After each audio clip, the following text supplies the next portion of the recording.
بسم اللہ الرحمن الرحیم۔ گھر میں بلی رکھنے سے کیا فائدہ ملتا ہے، یہ جان کر آپ آج ہی گھر میں بلی لے آئیں گے۔ آج کی اس ویڈیو میں ہم آپ کو بلیوں کے بارے میں ایسے حقائق بتائیں گے جن کو جان کر آپ حیران ہو جائیں گے۔ گھر میں بلی رکھی جا سکتی ہے، ایسا کرنے میں کوئی حرج نہیں، کیونکہ بلی موذی جانور نہیں اور نہ ہی نجس ہے۔ موذی اس لیے نہیں کہ ہر ایک کو یہ معلوم ہے کہ اس میں کوئی نقصان نہیں، بلکہ بلی گھر میں رکھنا فائدہ مند ہے، اس لیے کہ یہ گھر میں پیدا ہونے والے کیڑے مکوڑے اور سانپوں چوہے وغیرہ کھا جاتی ہے۔ اور نجس اس لیے نہیں کہ حدیث میں نبی کریم صلی اللہ علیہ وسلم نے اس کے نجس نہ ہونے کا بتایا ہے۔ کشبہ بن کعب بن مالک کی حدیث میں ہے کہ ابو قتادہ رضی اللہ تعالی عنہ ایک روز کشبہ کے پاس گھر آئے تو اس نے ان کے لیے ایک برتن میں وضو کے لیے پانی ڈالا تو ایک بلی آئی اور اسے پینا چاہا تو ابو قتادہ نے برتن کو بلی کی جانب ٹیڑھا کر دیا تاکہ وہ پی لے۔ کشبہ کہتی ہیں تو انہوں نے دیکھا کہ میں انہیں دیکھے جا رہی ہوں تو وہ کہنے لگے، میری بھتیجی کیا تم اس سے تعجب کر رہی ہو؟ کشبہ کہتی ہیں میں نے کہا جی ہاں، تو انہوں نے کہا نبی کریم صلی اللہ علیہ وسلم نے فرمایا یہ نجس نہیں بلکہ یہ تم پر آنے جانے والی ہے۔ ناظرین، بلیوں کا شمار ان چند پالتو جانوروں میں کیا جاتا ہے جو لوگوں کو بے حد پسند ہیں۔ اگرچہ اسلام میں بلی حلال نہیں ہے، لیکن اس کو پاکیزہ اور طاہر حیوانات میں شمار کیا جاتا ہے۔ ایک سائنسی اندازے کے مطابق انسان نے بلی کو 10,000 سال پہلے سدھایا اور پالتو بنایا تھا۔ بلی آج کے دور میں سب سے عام پالتو جانوروں میں سے ایک ہے۔ افریقی جنگلی بلیوں کی کئی اقسام کو پالتو بلی کی آباء و اجداد سمجھا جاتا ہے۔ بلیوں کو پہل شاید اس وجہ سے سدھایا گیا تھا کہ یہ چوہے کھاتی تھیں اور اکثر اوقات جہاں اناج محفوظ کیا جاتا ہے وہاں انہیں پالا جاتا تھا، لیکن بعد ازاں ان کو انسان کے دوست اور پالتو جانور کے طور پر بھی پالا جانے لگا۔ پالتو بلیوں کے جسم پر لمبے یا چھوٹے بال ہوتے ہیں جن کی بنیاد پر ان کی اقسام اور نسلوں کا تعین کیا جاتا ہے۔ اب اگر بلیوں کی شرعی حیثیت کی بات کی جائے تو آپ صلی اللہ علیہ وسلم نے ان سے حسن سلوک کی تاکید کی ہے۔ ایک روایت میں ہے کہ سیدنا عبداللہ ابن عمر رضی اللہ تعالی عنہ سے روایت ہے کہ رسول اللہ صلی اللہ علیہ وسلم نے فرمایا ایک عورت کو بلی کی وجہ سے عذاب ہوا، اس نے بلی کو قید کر کے رکھا یہاں تک کہ وہ مر گئی، پھر اس بلی کی وجہ سے وہ جہنم میں گئی۔ جب اس نے بلی کو قید میں رکھا تو نہ کھانا دیا، نہ پانی، اور نہ ہی اسے آزاد کیا کہ وہ خود کیڑے مکوڑے کھا کر گزارا کر لیتی، یعنی کہ اس نے بلی کو تڑپا کر مارا تھا، اس لیے وہ جہنم میں گئی۔ اس کے علاوہ بھی بلیوں کے بارے میں کئی احادیث اور روایات ہیں جن میں سے چند آپ کو بتاتے ہیں۔ ایک روایت سے یہ بات ثابت ہے کہ بلی اگر کھانے میں سے کچھ کھا کر چلی جائے یا پانی پی جائے تو وہ پلید یا نجس نہیں ہو جاتا۔ حدیث مبارک میں ہے کہ ایک عورت نے حضرت عائشہ رضی اللہ تعالی عنہا کو ہریسہ بھیجا تو وہ نماز پڑھ رہی تھی، اس عورت نے ہریسہ وہیں رکھ دیا تو بلی آئی اور آ کر اس میں سے کھا گئی۔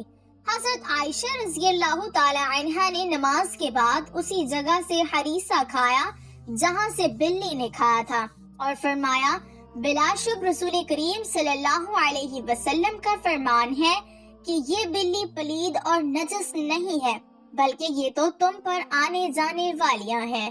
حضرت عائشہ رضی اللہ تعالی عنہا بیان کرتی ہے کہ میں نے رسول کریم صلی اللہ علیہ وسلم کو بلی کے بچے ہوئے پانی سے وضو کرتے ہوئے دیکھا ہے۔ اب اگر گھر میں بلی پالنے کے سوال کی بات کریں تو فقہا کا کہنا ہے کہ گھر میں بلی پالی جا سکتی ہے، ایسا کرنے میں کوئی حرج نہیں کیونکہ بلی نہ ہی موذی جانور ہے نہ ہی نجس ہے۔ ہر شخص کو معلوم ہے کہ اس میں کوئی نقصان نہیں بلکہ بلی گھر میں رکھنا فائدہ مند ہے۔ یہ گھر میں پیدا ہونے والے کیڑے مکوڑے اور چوہے وغیرہ کھا جاتی ہے۔ بلیوں کو قدیم دور کے بعد مشرق قریب میں عقیدت دی گئی اور اسلام نے اس روایت کو اپنے بہترین انداز میں اپنا لیا، جو کہ اس عقیدت سے بالکل ہٹ کر ہے جو کہ دیگر قدیم مذاہب میں بلی کو دی گئی۔ کچھ مذاہب میں بلی کو ناپاک سمجھا جاتا ہے تو کچھ مذاہب میں اسے حلال جان کر کھایا بھی جاتا ہے، جبکہ اسلام نے ایک طرف ان کا گوشت کھانے سے منع کیا ہے اور دوسری طرف ان کے ساتھ پیار، محبت اور حسن سلوک کرنے کی تلقین بھی کی ہے۔ جیسے کہ ایک صحابی کی کنیت ہی ابو ہریرہ یعنی کہ بلیوں والا پڑ گئی تھی۔ آپ کا اصل نام عبد الرحمن ہے، ابو ہریرہ آپ کی کنیت ہے، اور ابو ہریرہ کنیت رکھنے کی وجہ یہ تھی کہ آپ کے پاس ایک بلی تھی جس کو آپ اپنے ساتھ رکھا کرتے تھے، اس لیے آپ کی کنیت ابو ہریرہ پڑ گئی۔ ایک دن رضی اللہ تعالی عنہ نے دیکھا کہ گرمی کی شدت سے ایک بلی دیوار کے ساتھ چمٹی ہوئی ہے، تو انہوں نے اسے اٹھا کر گرمی سے بچانے کے لیے اپنی آستین میں چھپا لیا۔ ناظرین، یہ روایت ثابت کرتی ہے کہ گھر میں بلیاں پالی جا سکتی ہیں۔ اگر کسی کو شوق ہے تو وہ ضرور پورا کریں، مگر ان کے کھانے اور پینے کا پورا خیال رکھا جائے اور اسے کوئی تکلیف یا پھر ایذا نہ دی جائے۔ سائنسی اعتبار سے بھی گھر میں بلی پالنے کا ایک بڑا فائدہ ہے، اور وہ یہ کہ بلیوں کو انسانی لمس بے حد پسند ہوتا ہے اور انسان بھی اس سے محظوظ ہوتا ہے۔ ماہرین کے مطابق بلی کے لمس میں اللہ نے ڈپریشن کے مرض کا علاج رکھا ہے، اور اس کے بالوں میں خاص قسم کے بیکٹیریا پائے جاتے ہیں جو انسانی جسم میں ڈپریشن کو کم کرنے میں مدد دیتے ہیں۔ چنانچہ پالتو بلی کو اپنے ساتھ لپٹا کر بٹھانا یا سلایا جائے، اس سے نہ صرف آپ کی بلی خوش رہے گی بلکہ آپ کو ڈپریشن سے بھی نجات دلائے گی۔ اب ہم آپ کو بلیوں کے بارے میں کچھ مزید معلومات بتاتے ہیں جو ماہرین کے تجربات کے بعد سامنے آئی۔ ویسے تو یہ معلومات سب کے لیے دلچسپ اور حیرت انگیز ہیں، لیکن جنہوں نے بلیاں پال رکھی ہیں ان کے لیے انتہائی فائدہ مند ہے۔ ماہرین کے مطابق بلیوں کی اوسط عمر 13 سے 17 سال ہوتی ہے، مگر اکثر بلیاں 20 سال کی عمر تک پہنچ جاتی ہیں۔ دو بلیاں آپس میں کبھی بھی میاؤں کر کے بات نہیں کرتی۔ جب بھی آپ کی بلی میاؤں کرے تو جان لیں کہ وہ آپ سے ہی مخاطب ہے۔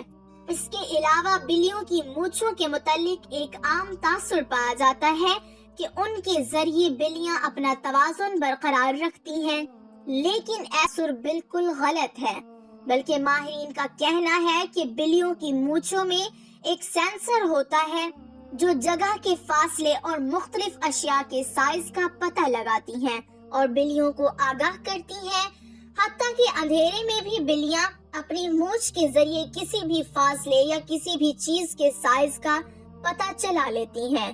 بلی کو کسی بھی صورت ایذا دینا شرعاً جائز نہیں ہے، تو بلی کی تمام تر قباحتوں کے باوجود رسول اکرم صلی اللہ علیہ وآلہ وسلم نے اس کے ساتھ نرمی کا اظہار فرمایا ہے۔ ہمیں بھی آپ صلی اللہ علیہ وسلم کی پیروی میں اس کے ساتھ نرمی کرنی چاہیے، اور اگر کوئی بلی خون خوار اور گھر کا نقصان کرتی ہے تو اسے مارنے کے بجائے پکڑ کر کسی دوسری جگہ منتقل کر دینا چاہیے، یا پھر دور دراز علاقے میں چھوڑ دیا جائے تاکہ وہ اپنا ٹھکانہ بدل لے، لیکن اسے قتل کرنے کی اجازت نہیں دی جا سکتی اور نہ ہی تکلیف دینے کی۔ اللہ تعالی ہم سب کو رحم کرنے والا بنائے، آمین۔ ناظرین، کمنٹ باکس میں ایک بار صلی اللہ علیہ وسلم ضرور ٹائپ کریں۔